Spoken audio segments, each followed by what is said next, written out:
My name is Tony Gonzalez. Now I'm calling from Spain, but I was born in Cuba. Ah, I don't know if you know anything about Cuba, but let me tell you that there you are very famous, even when you never go and play.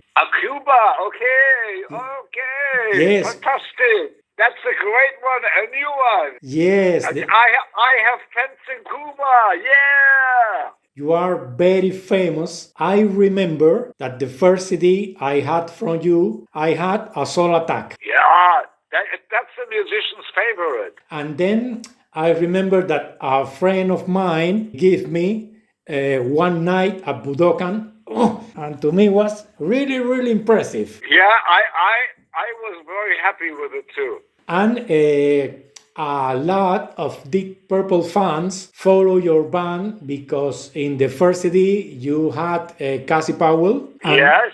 yes, and then the story repeat because in a solo attack you had Graham Bonnet. Yeah.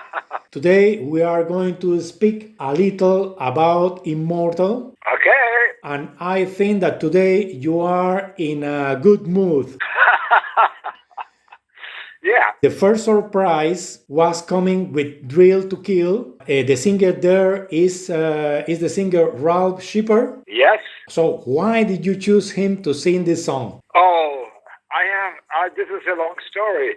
You know, in 2019, I realized the 50th anniversary of Michael Schenker, Lonesome Crow Scorpions, the first note I ever put on the record, was coming, which happened in 1970 when I was 15 years old. 50th anniversary was based on that 2020.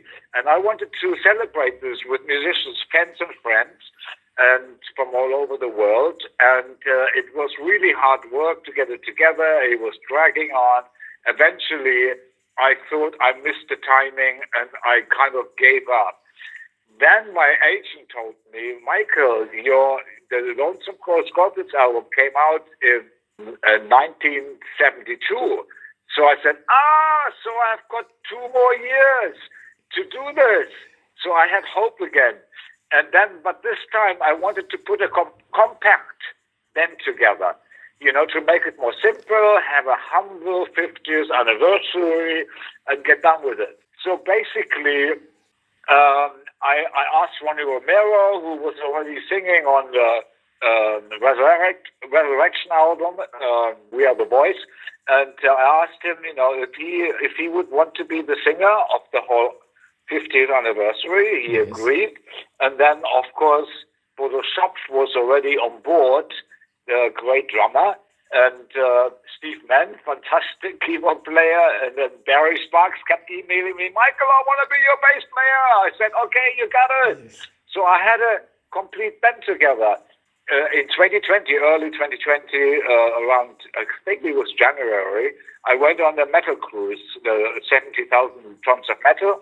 I finished it, went to, stayed 4 days in Miami, in a hotel, started writing, and then went to the UK where I live and carried on writing. When I was finished writing and I was ready to leave, I saw on TV that there was a problem, and it was the virus. And so my usual route that I go by car always, via Eurochannel and France, Belgium, Holland, making it then to Germany, to Michael Foster's recording studio, the co-producer. But I couldn't go because everything was blocked and locked, and I went, oh gosh, not another problem. And so, but we found another way to go via Harwich, go on a boat for, sleep there 7 hours and make it to Holland. Holland wasn't a problem. I made it to Germany, to the recording studio, put down my backing tracks, and it was time for Ronnie to sing. Okay, we called up Ronnie. Ronnie, are you ready? Sorry, I'm so sorry. Everything is going crazy. I think he lives in Bulgaria. I can't go on 14 days quarantine. I can't afford it. I have obligations. And okay, don't worry about this, Ronnie. We find a solution. We call you back. And my partner Amy, she's a bass player, and she's got a very good taste, and she's a music consumer. I haven't been listening to music for 50 years, so I said to her, "We are stuck. Ronnie can't make it right now. Do you have an idea for a great vocalist?" And she said, "Ralph Shippers." I said, "Okay, I trust you." I said to Michael Voss, "Hey, what do you think of Ralph Shippers?" "Absolutely." And the next day they were recording, and then they recorded another song. I couldn't believe it. And then at the same time, Brian Tichy, one of the best drummers in the world, Yes. With the Ozzy and Whitesnake, and he's a Michael Schenker fan, and he called up Michael Voss, said he heard about the 50th anniversary of Michael Schenker. "I want to make a contribution, and I offer 6 drum tracks." I said, "What?" What? I mean, yeah. I said, "What? You must be joking," And so then he called back Michael Voss and said to Michael Voss, "A buddy of mine, Derek Sheranian, he's a keyboard player from Dream Theater. He also is a fan. He wants to make a contribution to the 50th anniversary." I said to Michael Voss, "What are we going to do with a heavy-duty keyboard player like Derek Sheranian? I mean, he's a top 10. We already got Steve Mann. I purposely put all the guitars down myself this time because of the Michael Schenker's 50 years. Wanted to keep it guitar-oriented. Asked Steve, just do some little coloring, like little bits and pieces, so the keyboard doesn't dominate anything." And he agreed, and so I said to Michael Voss, "Well, what are we going to do with Derek?" He said, "Why don't you do a keyboard guitar jam?" I said, "A keyboard guitar jam? I've never done something like that."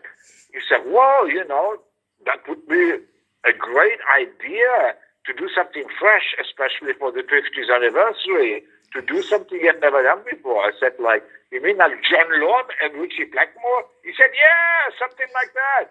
I said, "You know what? I'm getting excited. Maybe this is a fantastic idea. The fans, they will appreciate to hear something that I've never done before. And I would love to do it." And when I heard the results, it became Thrill to Kill. When I heard the vocal of Ralph Shippers, I was blown away. I never knew there was a vocal on this planet like that. It was unbelievable, And then Brian Tichy's drumming on that song, and then Derek doing the jam with the guitar. I was over the moon. I was so happy, and it became Thrill to Kill, So that was 2 songs less for Ronnie Romero, and that's so we called him back and said, "Ronnie, are you ready?" "No, I'm sorry, I still can't count. It's 14 days quarantine. I can't do this." So, "Okay, don't worry, Ronnie. We think of a solution. We call you back." So I said to Michael Voss, "What do you think? What we can do now?" He said, "What do you think of Jolene Turner?" I said, "Jolene Turner? One of my favorite singers. I'm a fan. He's a fan. Have you got connection to him?" He said, "Absolutely." The next day they were recording, and another song. I went what is going on here? What I tried in 2019 with musician fans and friends, the virus completely redirected everything back to the original idea. Yes. But this time I didn't have to do anything. Everything happened by itself. It was just phone calls. I mean, everybody was ready. It was unbelievable. And it turned out so much better than I could have ever done this by myself. So I'm sure I didn't do this by myself. I think I had somebody looking over me to make it a special 50th. And so basically, that was 4 songs left for Ronnie. And then one morning I came back from the hotel, and I said, and I one of the compositions I put down was a power ballad. I never done a power ballad like that before. It just showed up in my writing. I don't know where it came from, but there it was. And Michael Voss did something to it. He always writes a B plan for vocals, and just in case they get stuck. And then, after all, he's a producer, and in case singers get stuck with ideas for lyrics or melodies. And so he said, Michael, here, this is what I did to your power ballad. I said, Michael Frost, Yes. only you can sing this. This is so beautiful. I mean, I cannot imagine anybody else singing this. It was from the heart. It was so fantastic. And then there was another song called The Queen of Thorns and Roses, which was an unusual song. And what Michael Frost did to that was so, it was so complete. I said, like, I cannot imagine anybody else, doing a better job than that. And so I said to Michael Frost, you must take these two songs and sing them on the record. And so that was 6 songs left for Ronnie Romero. But eventually Ronnie was available. And then, of course, he did a fantastic job with, Night of the Dead and Save the Darkness and Come On Over and In Search of the Peace of Mind. And then we have a bonus track that we used for a single. It's a song 11. I don't think anybody has heard it. It's also sung by Ronnie Romero and drums by Brian Tichy, and it will be used for a single or a promotion for upcoming tour. And so then at that point we got to In Search of the Peace of Mind, which became a very important song for me, which was a very important song for the 50th anniversary. It had to be the highlight of it because it was the first note I ever put on a record when I was 15. It was the first musical piece. There was the first music I ever wrote when I was 15. The Scorpions credited themselves for it, but they had nothing to do with it. I did it in my mother's kitchen. There was nobody there. Rudolph can't even play that song because it involves double picking. And so when Michael Frost was sending me the original Lonesome Crow Scorpions credits, it says Michael Schenker lyrics, Rudolph Schenker lyrics. Michael and Rudolph had zero knowledge of English. How could we have written any lyrics? Yes. And so it was a complete misinformation, and he should have said Michael Schenker music and whoever did the lyrics. Then, on top of that, the title of that song, The Search of the Peace of Mind, it was the theme of my life, looking for contentment, fulfillment, and peace, and so on. And and so it had to be. And there was a lead break. That was the amazing part too. There was a lead break on the original Scorpions Lonesome Crow release on In Search of the Peace of Mind. I played a solo in the middle as a 15-year-old that was so perfect. I listen back to it today. I would never change a note for 1,000 years. Like Stairway to Heaven or The Theme of the Imaginary Western by Leslie West. It's so perfect. It happens sometimes. It comes out of nowhere. I mean, it's just unbelievable. How was I able to do something like that as a 15-year-old when you can hear on the rest of the album that I'm a teenager, I'm a kid, I'm developing, I'm an amateur. Where did this lead break come from? It was so perfect as a 15-year-old. I mean, it blows my mind, And so I don't think it came from me. I think it came from somewhere else because it did not match the quality of the rest of the Lonesome Crow Scorpions album. And so for all of these reasons, it became the very important song. And then I wanted to make it an epic. And I wanted to put lots of guitars on the end. How I ended up, I mean, I used the howler, wah pedal, low bending strings, lots of emotions and stuff like that. When I listened back to it, it sounded like an inner conversation, between, like question and answer, like we all have inner conversation. Shall I go this way? Shall I go that way? What shall I do this? Shall I do that? And we have to make choices, and then it brings us to where we are today, of course.